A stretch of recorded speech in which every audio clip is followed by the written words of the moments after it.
आप पढ़ते क्या हो? माइक्रोबायोलॉजी में कुछ एमएससी किया है, बीएससी भी किया हुआ है। अच्छा। और जब इनसे हमने क्वेश्चन किया कि एग्जिस्टेंस ऑफ वायरस का एविडेंस दो और मेडिकल माइक्रोबायोलॉजी का एविडेंस दीजिए, तो इन्होंने एडमिट किया हुआ है कि हमारे पास एविडेंस नहीं है। इन्होंने पेंडेमिक किया कोविड-19 का, उसका कोई बेस ही नहीं है। तो फिर इतना बड़ा पेंडेमिक क्यों किया? लॉकडाउन करके पूरे कंट्री को बर्बाद कर दिया गया। इवन कोर्ट्स भी बंद किए गए थे। People are dying due to vaccination. जब से वैक्सीनेशन हुआ है, अंडर एज लोग मर रहे हैं, और वैक्सीन कंपनी ने खुद एडमिट किया हुआ है। उन्होंने फैक्ट शीट में बताया कि इससे सीरियस इंजरी हो सकता है। पास अगर एविडेंस नहीं है तो पब्लिक को क्यों परेशान किया गया था? और अभी भी children are dying due to vaccination. मेरे पास बहुत सारे रिकॉर्ड्स हैं उसके। हमने पिछले 4 साल से रिस्पोंडेंट से एग्जिस्टेंस ऑफ वायरस और एटियोलॉजी पर क्वेश्चन किया था। तो डियर, ये सब आप जो प्रेयर किए हो, क्या ये सब डिजीज कैसे उत्पन्न हो रही है? जी सर, हमने आप पढ़ते क्या हो? सर अभी तो मैं खेती कर रहा हूँ, पर मैंने 5 साल मेडिकल माइक्रोबायोलॉजी में कुछ एमएससी किया है, बीएससी भी किया हुआ है। अच्छा। और जब इनसे हमने क्वेश्चन किया कि एग्जिस्टेंस ऑफ वायरस का एविडेंस दो और मेडिकल माइक्रोबायोलॉजी का एविडेंस दीजिए, तो इन्होंने एडमिट किया हुआ है कि हमारे पास एविडेंस नहीं है, क्योंकि ये माइक्रोबायोलॉजी का मैटर है। तो लैब में परफॉर्म करने के लिए भी हमने कहा, पर परफॉर्म भी नहीं किया है। इसमें बैक्टीरिया पर क्वेश्चन किया था, पर 138 पेज में आप देखिए कि इनके पास कोई इन्फॉर्मेशन अवेलेबल नहीं है। 9 में हमने एग्जिस्टेंस ऑफ वायरस पर क्वेश्चन किया था, जैसे कि मेडिकल माइक्रोबायोलॉजी जो क्लेम करता है, सेम हमने क्वेश्चन किया था इन्हीं के क्लेम के अकॉर्डिंग। तो पेज नंबर 140 में इन्होंने एडमिट किया है कि इनके पास कोई एविडेंस नहीं है। तो जो अब तक जो 200 साल से जो वायरस और पेंडेमिक का जो ये प्रोपगेशन चल रहा है, इनके पास अगर कोई एविडेंस नहीं है, तो इसको प्लीज क्लोज किया जाए। इसमें भी हमने क्वेश्चन किया था, तो इनके पास बैक्टीरिया, फंगस, प्रोटोजोआ और वायरस का कोई एविडेंस नहीं है। इसमें उन्होंने हमको बुक्स दिया एविडेंस देने के बजाय।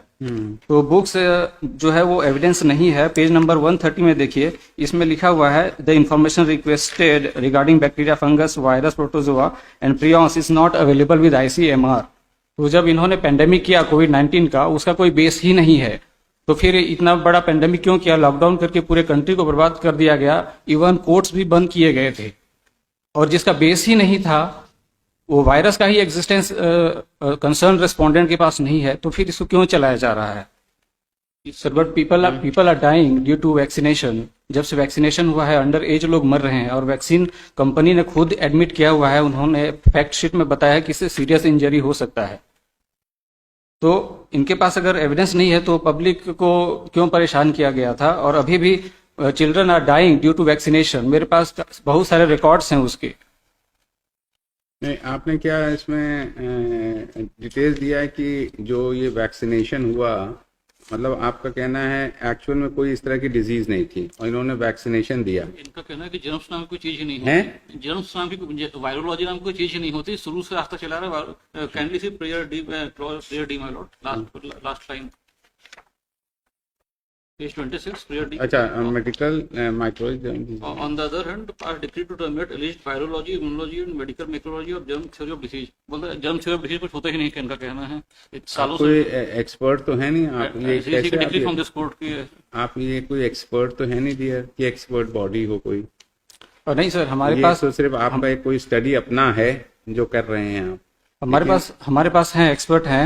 नहीं, एक्सपर्ट की कोई रिपोर्ट है या कुछ इस तरीके की है? जी है जी। नहीं, और जो आप कह रहे हैं कितने लोग वैक्सीनेशन के बाद डेथ हो रही है, इसका कहीं कुछ डिटेल्स लेके आए हैं? हाँ, what was the cause of that death? जी, मतलब मान लीजिए किसी और वैक्सीनेशन हुआ, किसी और वजह से किसी की डेथ हो गई, तो ये हम लोग कहाँ से रोविंग इंक्वायरी और कहाँ कर पाएंगे, ये बताइए। सर हेल्थ मिनिस्ट्री ने खुद एक डॉक्यूमेंट रिलीज किया था। वो डॉक्यूमेंट अभी है, पर इस रिकॉर्ड में मैं नहीं रखा हूँ। पिछले टाइम फाइल किए थे, उसको विड्रॉ किए थे, वो रखा हूँ मैं अभी। तो उसमें भी डेथ का रीजन बताया गया है, और वैक्सीन कंपनी ने खुद कहा है कि इससे इंजरी हो सकता है सीरियस। आपने कहीं कोई रिप्रेजेंटेशन दिया था अथॉरिटी का? हाँ जी, मैंने दिया था। काइंडली सी 117 पे दिया आपने ना जी, जो रिप्रेजेंटेशन हैं आपने। तो ये रिप्रेजेंटेशन में आपके क्या हुआ? सर इसमें मैंने सब्जेक्ट लिखा है required evidence to proving viruses are identified as real entity and living microorganism cause disease. तो सर इनके पास एविडेंस होना चाहिए इसका, पर आज तक मुझे इसका रिप्लाई नहीं दिया किसी भी रेस्पोंडेंट ने। और एविडेंस के साथ प्रैक्टिकल डेमोन्स्ट्रेशन के लिए भी रिक्वेस्ट किया था सभी रेस्पोंडेंट को, पर अभी तक कोई रिप्लाई नहीं आया है और they are admitting many times sir. Kindly see page number 67. Page 67 इसमें हमने कोविड-19 जब लॉकडाउन सब चल रहा था उसमें हमने क्वेश्चन किया था कि जो आप वायरस बोल रहे एक्सिस्टेंस है इसको क्या आपने देखा है.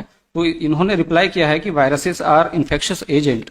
तो यही क्वेश्चन हमने इनको पूछा तो पेज- इसका page- evidence 67 67.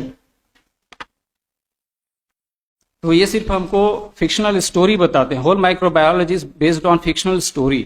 There is nothing, there is no reality in the medical microbiology.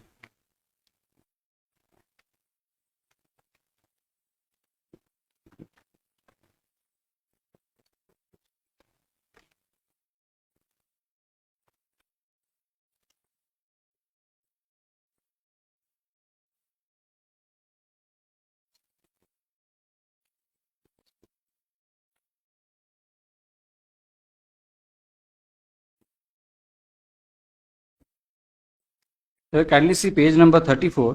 यहाँ पे एक पिक्चर दिया हुआ है और जो रेस्पोंडेंट ने ही हमको रेफर किया था इसका भी इनके पास कोई एविडेंस नहीं है. ये कंप्लीटली फिक्शनल स्टोरी है और इसी के बेस पे पूरा medical microbiology. Problem is that they are being the state agency.